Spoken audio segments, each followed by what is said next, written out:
This is Live News 16, and you're watching Breaking News with Janet MacArthur. I'm Mark Albert, and this is today's headline: China blasts ICC over Duterte arrest warrant and calls out double standards in global justice. Janet MacArthur has the details.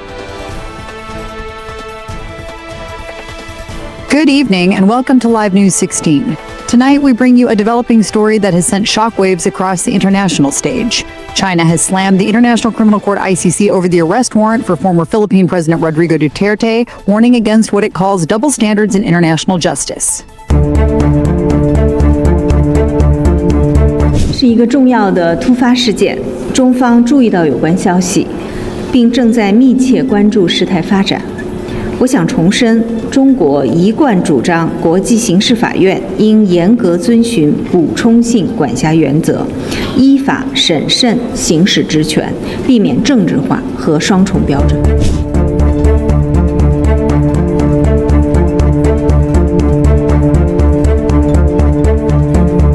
是一个重要的突发事件，中方注意到有关消息，并正在密切关注事态发展。我想重申，中国一贯主张国际刑事法院应严格遵循补充性管辖原则，依法审慎行使职权，避免政治化和双重标准。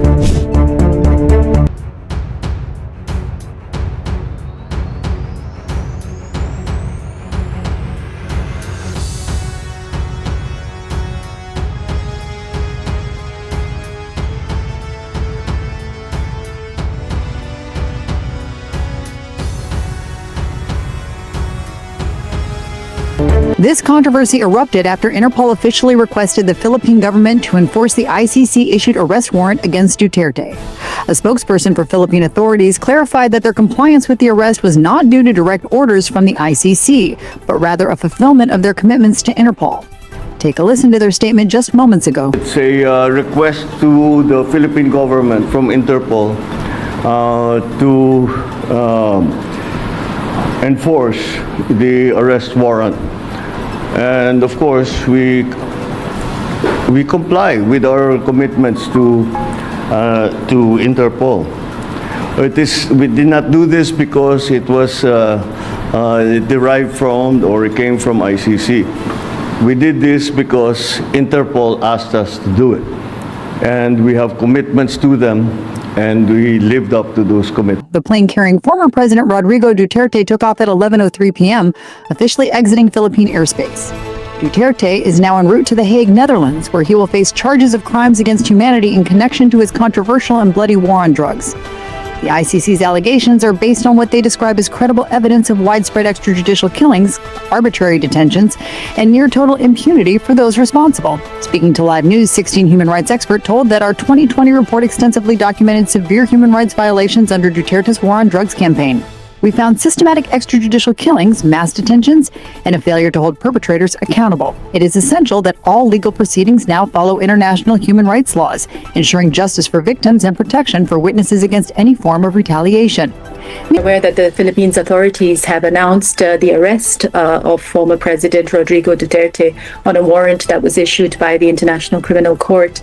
We have long documented the severe human rights impacts of the so-called war on drugs in the Philippines. In a report that we had put out in 2020, we found credible allegations of widespread and systematic extrajudicial killings in the context of this campaign, as well as arbitrary detention and the near impunity for such violations. It's essential that the next steps with respect to Mr. Duterte are undertaken in full accordance with the law, including applicable international human rights obligations of the Philippines. And we do stress the importance of protecting victims and witnesses and preventing reprisals and retributions of any kind as this important process moves forward. The families of those affected have shown great courage in pursuing justice over many years, and it is crucial that they are protected as this process moves forward.